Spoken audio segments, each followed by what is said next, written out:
حضرت ابن عمر رضی اللہ تعالیٰ عنہ سے روایت ہے کہ رسول اللہ صلی اللہ علیہ وسلم نے فرمایا، 3 آدمی چل رہے تھے کہ انہیں بارش نے گھیر لیا، تو انہوں نے پہاڑ میں ایک غار کی طرف پناہ لی۔ ان کی غار کے منہ پر پہاڑ سے ایک پتھر آ کر گر گیا، جس سے اس غار کا منہ بند ہو گیا۔ ان میں سے ایک نے کہا، اپنے اپنے نیک اعمال کو دیکھو جو خالص اللہ کی رضا کے لیے کیے ہوں، اور اس کے ذریعے اللہ سے دعا مانگو، شاید اللہ تم سے اس مصیبت کو ٹال دے۔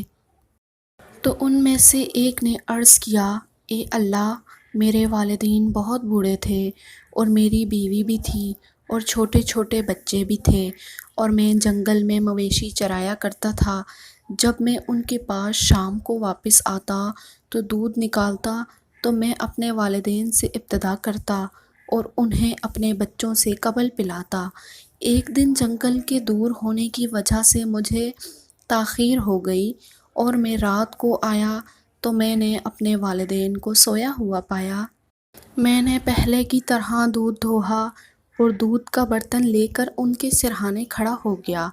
میں انہیں ان کی نیند سے اٹھانا ناپسند کرتا تھا، اور مجھے ان سے پہلے اپنے بچوں کو پلانا بھی پسند نہ تھا، اور بچے میرے قدموں کے پاس چلا رہے تھے، مگر میں نے انہیں دودھ نہیں دیا، اور صبح ہونے تک میرا اور میرے بچوں اور والدین کا معاملہ یوں ہی رہا۔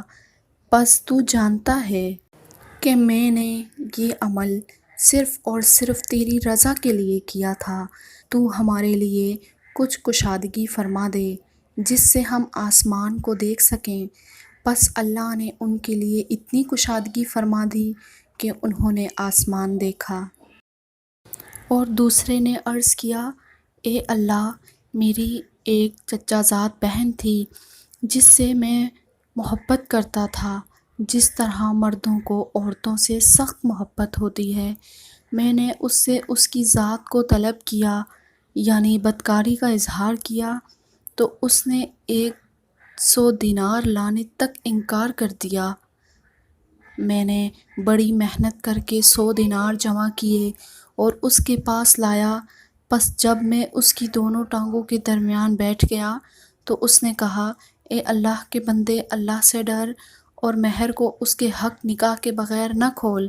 میں اس سے کھڑا ہو گیا، یا اللہ، تجھے یقیناً علم ہے کہ میں نے یہ عمل صرف تیری رضا کے لیے کیا ہے، پس ہمارے لیے اس غار سے کچھ کشادگی فرما دے۔ پس ان کے لیے ذرا اور کھول دیا گیا۔ اور تیسرے نے عرض کیا، اے اللہ، میں نے ایک مزدور کو فرق چاول مزدوری پر رکھا۔ جب اس نے اپنا کام پورا کر لیا تو کہا، میرا حق مجھے دے دو۔ میں نے اسے فرق دینا چاہا تو وہ منہ پھیر کر چلا گیا۔ پس میں اس کے پیچھے ذرات کرتا رہا، یہاں تک کہ اس سے گائیں اور ان کے چراہے میرے پاس جمع ہو گئے۔ پس وہ میرے پاس آیا اور کہنے لگا، اللہ سے ڈر اور میرے حق میں مجھ پر ظلم نہ کر۔ میں نے کہا، وہ گائیں اور ان کے چراہے لے جاؤ۔ اس نے کہا، اللہ سے ڈر اور مجھ سے مذاق نہ کر۔ میں نے کہا، میں تجھ سے مذاق نہیں کر رہا، وہ بیل اور ان کے چراہے لے جاؤ۔ اس نے انہیں لیا اور چلا گیا۔ اگر تیرے علم میں، اے اللہ، میرا یہ عمل تیری رضامندی کے لیے تھا تو ہمارے لیے باقی رستہ بھی کھول دے۔ تو اللہ نے باقی رستہ بھی کھول دیا۔